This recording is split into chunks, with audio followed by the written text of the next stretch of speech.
everybody. Reporting to you again from the Glamour City, Hollywood.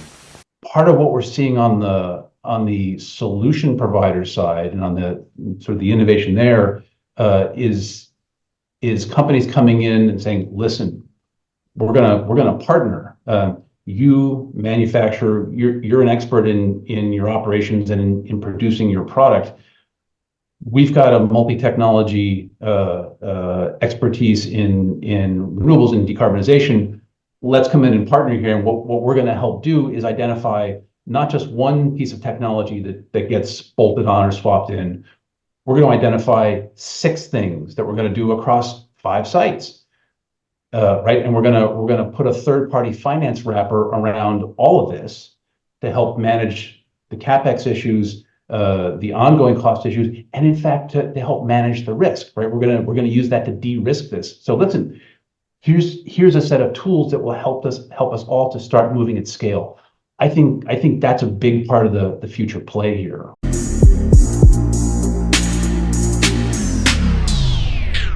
If you love listening to this show, please consider giving a rating and a review on Amazon Alexa or wherever you listen. We want to continue bringing you this amazing content, and part of our ability to do that means that we need a big audience. Now, it may not seem like much, but rating and reviewing the show will help more people find us, just like how you found this show. Simply on any podcast platform, search for a show, scroll down to the bottom, and push 5 stars. It's that easy. Thanks for supporting the show.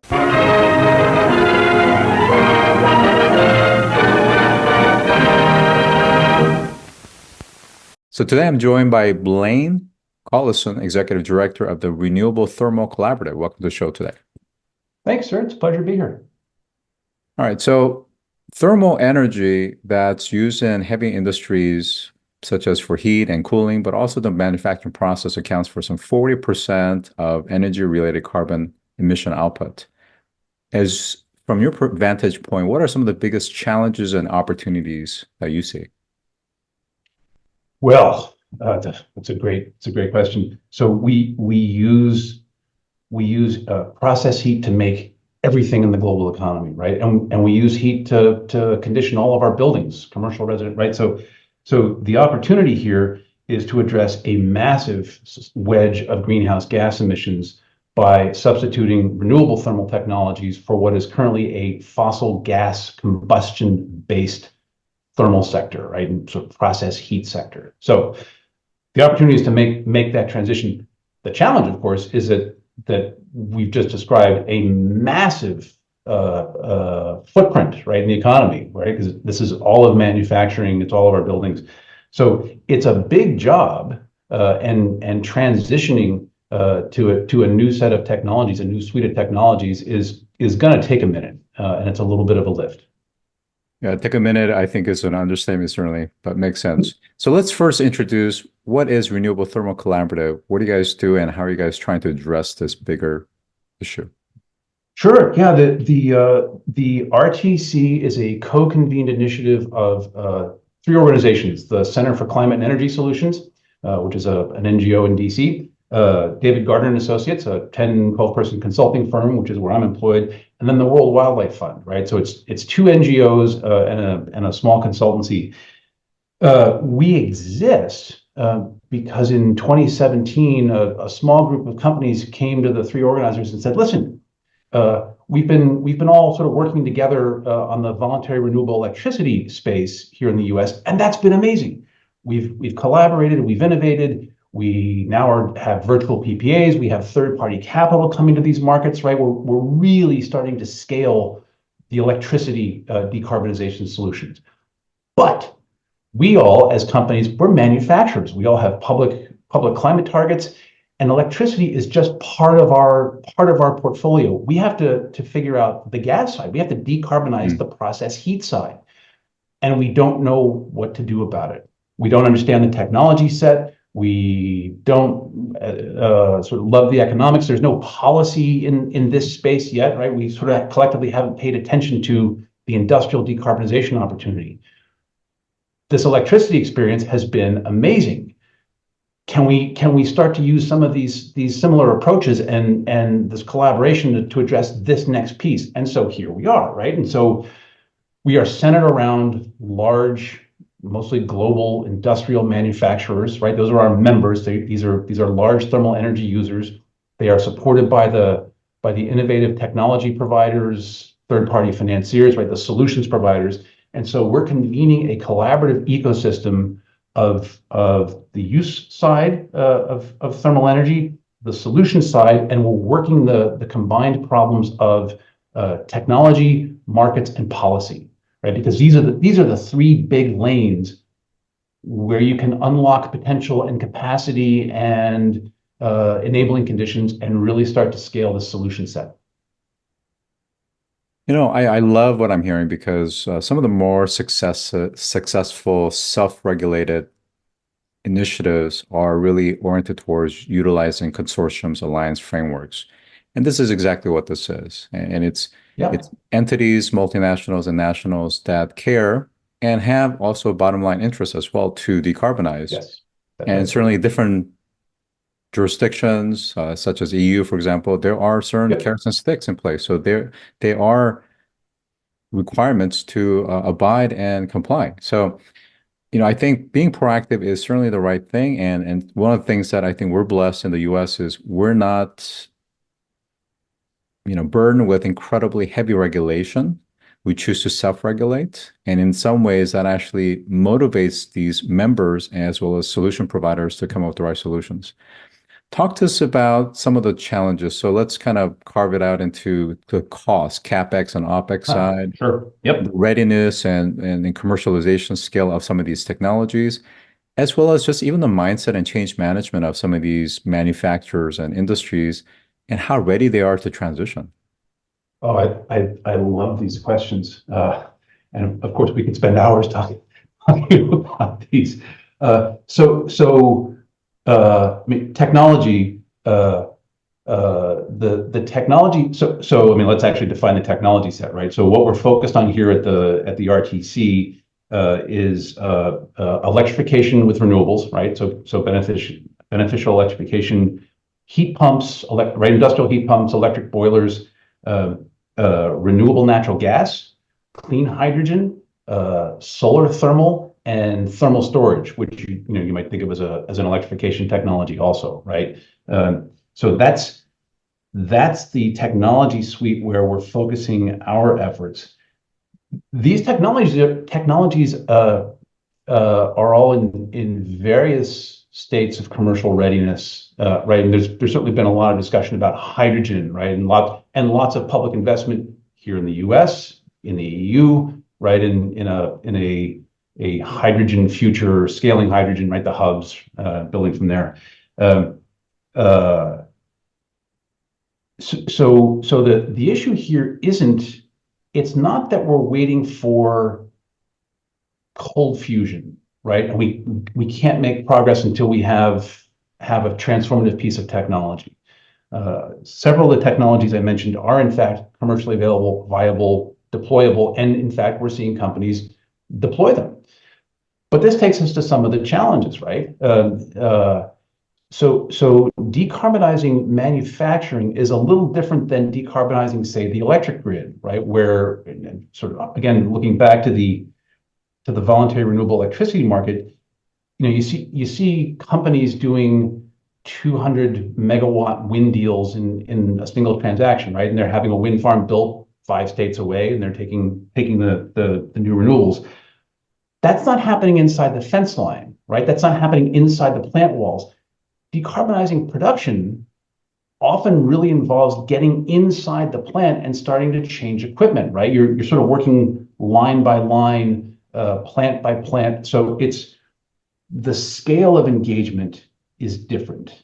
And it's sort of by nature a little slower, right? You're not moving 250 megawatts at a time, for instance. So you got to touch a lot. You have to integrate these technologies, right? So for companies, part of your question sort of hit all the critical things. There's a change management issue, right? If you're a global manufacturer, you've got 100 facilities around the world. You have to sort through which technologies at which facilities in what order, right? And which facilities are we keeping? Where are we making investments? Where are we maybe thinking about relocating or building a new facility? How are we going to pay for this? Which takes us to a very productive lane, right? And if we're going to electrify, right, well, part of what we're talking about probably is switching low-cost fossil gas for higher-cost electricity. And so how are we going to manage that, right? And it's the OpEx switch. All these are important topics. One of the things I would highlight is the CapEx piece. A huge part of what has helped make renewable electricity scale here is what I would shorthand as sort of the commodification of it, right? Making wind and solar understandable asset classes for third-party capital. The flow of third-party capital to renewable electricity has been stunning these last 15, 20 years. It's been an enabler. And so this is part of the transition here. And we're starting to see third-party capital come to thermal, come to energy as a service, coming to heat as a service, right? These are basically PPAs for clean heat. And so they can take away that CapEx barrier for a manufacturer. And I think this is going to be one of the things that drives change, accelerating change at scale in unbelievably exciting ways.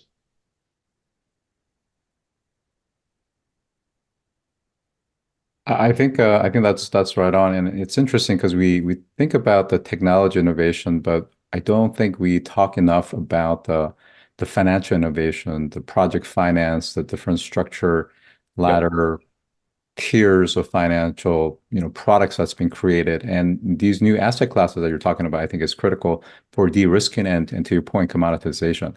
Now, I want to get a little bit more nuance, which is to say that, hey, we could just kind of plug in and replace it's a bit misleading because any one of these plants and even the plants within certain regions that they have are going to be very different. So it's not just pulling things out and putting something new in. It's going to have a huge implication to existing upstream and downstream processes, but also the interdependent equipment, let's say, the infrastructure that's in place. So they need to now start to work with manufacturers or suppliers of these various very niche, very specific machineries and tools that's going to now work with renewable natural gas technology as well as solar thermal technology. And it just starts to create a lot of implications and ripple effects. How do you do this in such a way that it's tailored and specific to each plan, but start to be able to scale on a global basis? And then certainly from an industry or multi-industry perspective, how do you do it in a way that's scalable and actually achievable? Oh, such a good question.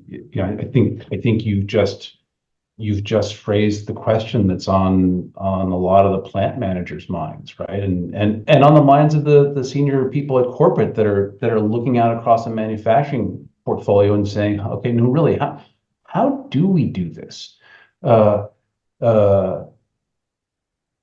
This is a massive transition that we're talking about for sure, and it's doable. All the issues you raised are in fact manageable.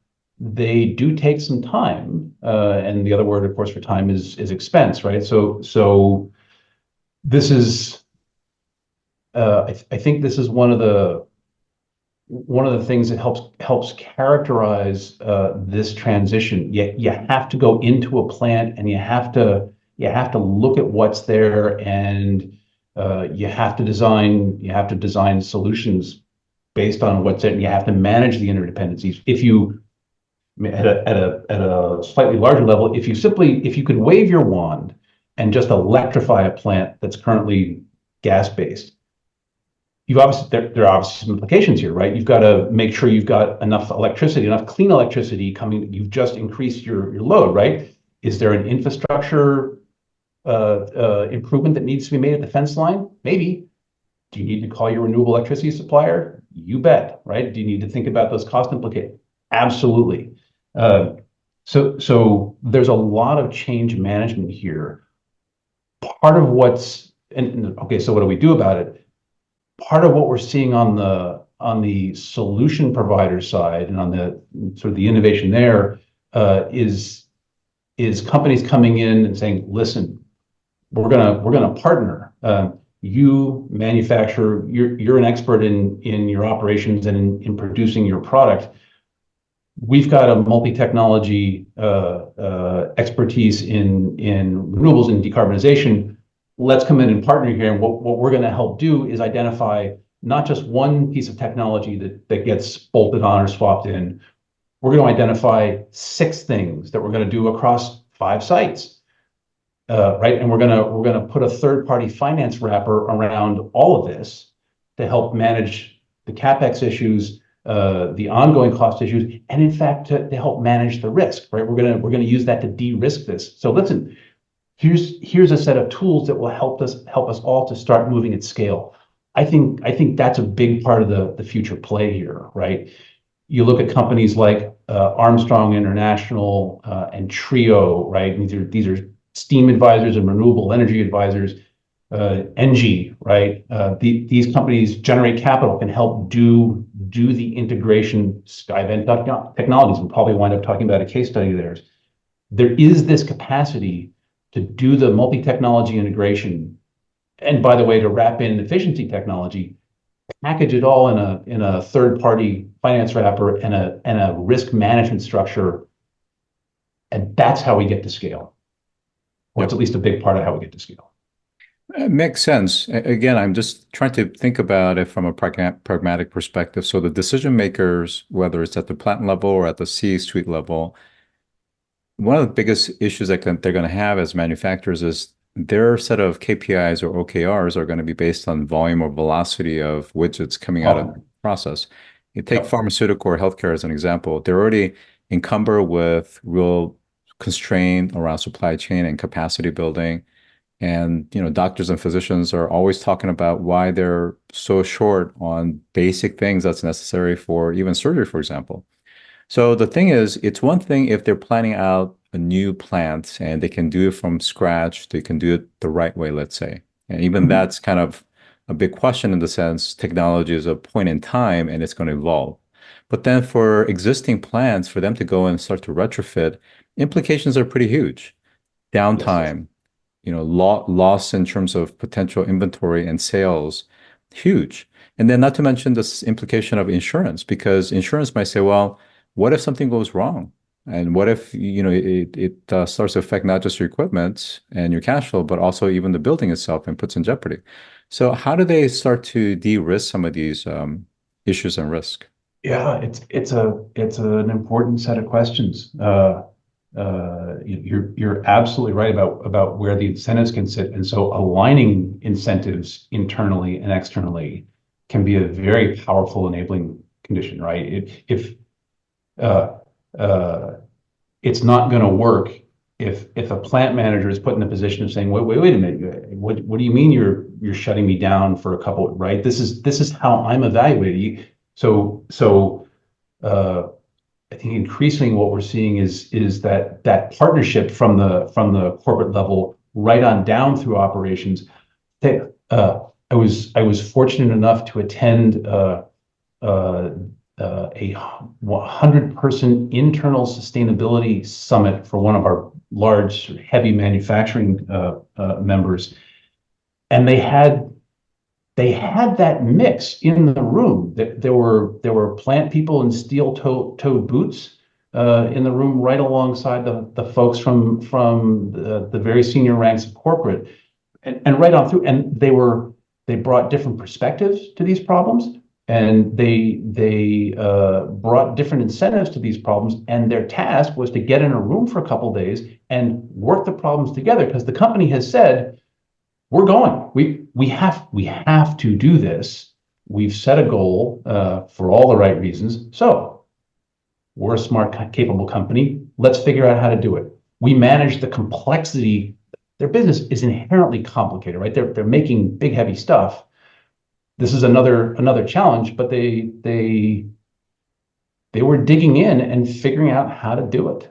And one of the encouraging things about being in this space is seeing a growing number of companies digging in to figure out how to do it. It's not necessarily easy, but they're taking on the challenge. And part of why RTC exists is to facilitate some of the peer-to-peer exchange, because everybody wants to learn from each other, right? They're all trying to work through a very similar progression of questions. And so if someone has had a valuable learning experience about how to think about electrification or deploy heat pumps or use a third-party finance, or they did a fantastic solar thermal project, everyone within the RTC has been very willing to share those lessons learned so that their peers and colleagues can move faster. So let's talk about a couple of concrete case studies that help Sure. demonstrate this. Yeah, well, so you had flagged sort of the new build question versus existing. So let's take one of each. Diageo, the global spirits brand, it's based in the UK, recently built an all-new, all-electric bourbon distillery in Kentucky. We actually have a case study about this up on the RTC website. So traditionally, distilling is fossil gas fired. So Diageo started from the ground up, and again, this new facility is all electric. So they've got electric boilers in there running the distillation process, and they undertook some pretty significant effort to work with the local utility to source a 100% mix of wind and solar to power this new all-electric facility, right? Because again, if you fuel switch, but you're switching into a dirtier electric grid, well, that doesn't help. So Diageo did the work to make sure they were getting renewable electricity to supply an all-electric distillery in Kentucky. This was a first of a kind project, right? And it's a really interesting example of partnership and what's possible. And of course, the product is delicious. Let's take a look at existing facilities. I mentioned Skyven Technologies. So they're out in Southern California. Skyven manufactures an industrial heat pump solution. What they also do is come in and do portfolio-based engagement. So they've done a project with California Dairies Inc. It's a very large dairy co-op in the Central Valley. And so working with CDI, Skyven wound up identifying a multi-technology portfolio of projects across 2 different facilities, right? So they were, instead of just getting sort of burrowed in one facility, they were able to find opportunities in 2 different facilities. And they put all this under an energy as a service wrapper. They brought in third-party capital from a couple different sources. They bundled in some state incentives and delivered what is basically a turnkey decarbonization project to the client. And so what the client is doing is now paying less for clean heat over a 10, 15-year contract term, and they're off and running. It's amazing. And we've written this up on the RTC website also, so folks can come and learn more. I think these are 2 examples, really interesting examples of what's possible. So you mentioned state level incentives. Again, at the federal level, we have, of course, the Inflation Reduction Act. And at the time of this recording, there was just an announcement from the executive administration about incentives for supporting solar manufacturing, solar components, solar film, as an example.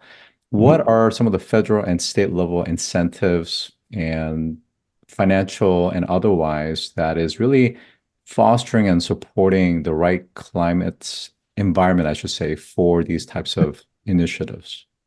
Yeah. There's not a lot at the state level yet. Right. We've been working on the electricity side, the renewable and clean electricity side collectively for 25, 30 years, a little more if you squint. And so there are 32, 33 states with renewable portfolio standards, right? These are targets for thresholds for the amount of electricity sold in a state that must come from renewables. These have been very effective policy supports running alongside the voluntary market and sort of reinforcing one another. There really isn't that kind of policy structure for heat, right? For decarbonized heat in the manufacturing sector, in the building sector, residential, right? So So that's something that we're going to probably want to get to.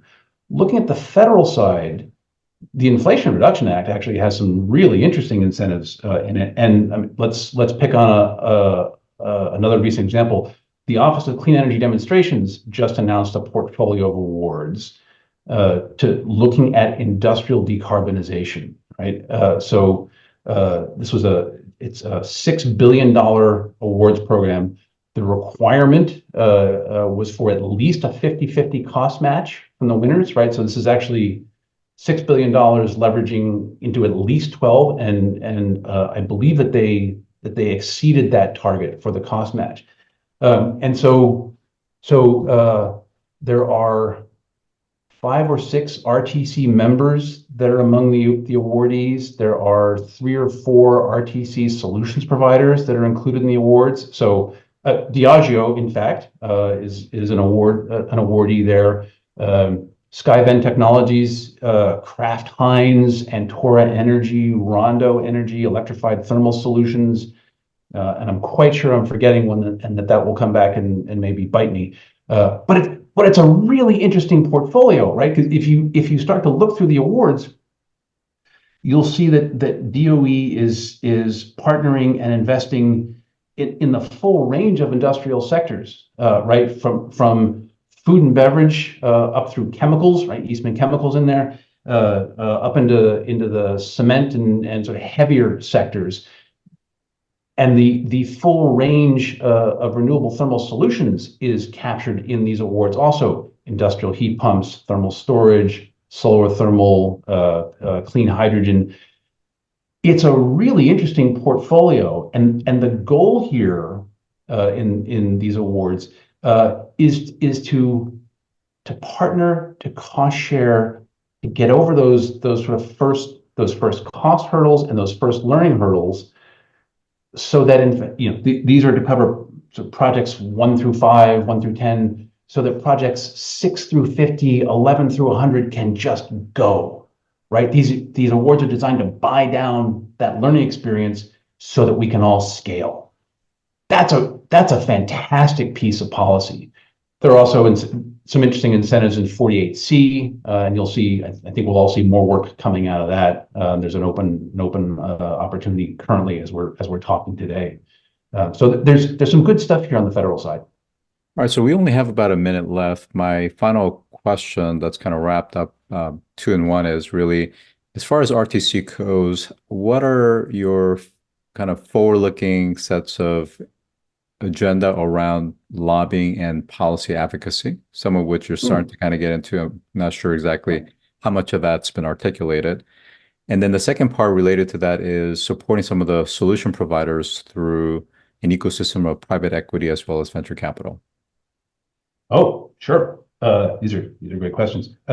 So markets, technology, policy, right? We need all three. So policy is a place. It's one of the places where we engage and invest.